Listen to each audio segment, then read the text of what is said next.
guys, for today's video, magluluto tayo ngayon ng munggo. Ayan. Ang ating sahog ay maliliit na dilis. So, igigisa ko muna siya dito sa bawang, sibuyas.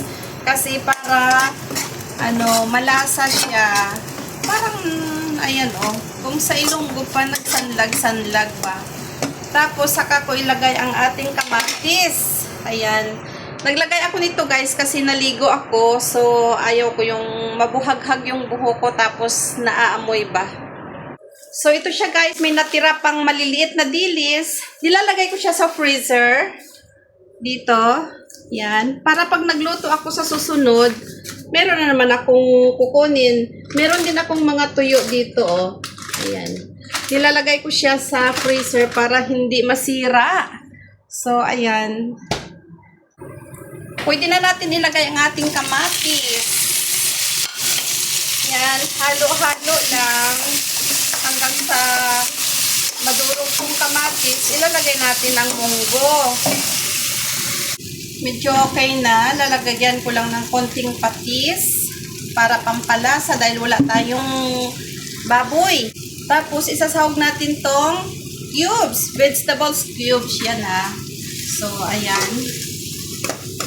Anuhin ko lang siya.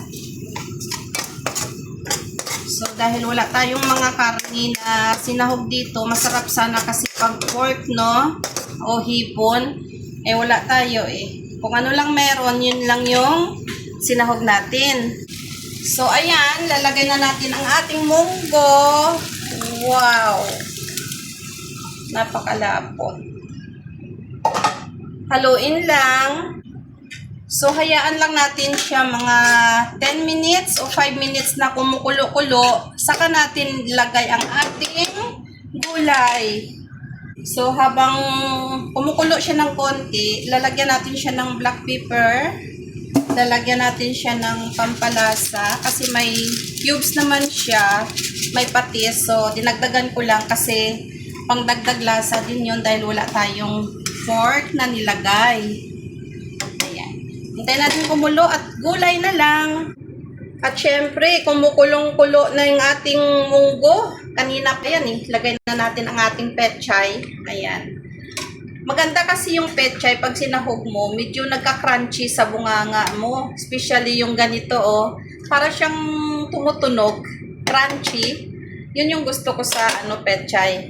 So, ayun guys, luto ng ating munggo. Tikman ko lang siya kung sakto sa lasa.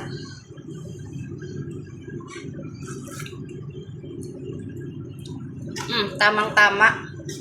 Sakto lang talaga yung pampalasa na nilagay ko. So, ayan guys. Luto ng ating munggo. Diba? Ulam na. Pero, ang partner nito dahil yung mga bata, hindi gaano sa gulay. Meron silang fried chicken ko. So, ito siya, okay na siya. Ayaw ko yung pechay over ko kasi hindi siya magka-crunchy sa bunganga ko. Bye-bye! So, meron akong minarinate na na chicken breast. Ayan, 4 na piraso. Ayan, yung asawa ko kasi isa lang naman yan kakainin nila. Tapos yung sa anak ko. Ang kinakain nila guys sa munggo ay sabaw. Yung sabaw lang siya. Tapos yung kapirasong pichay, yun lang.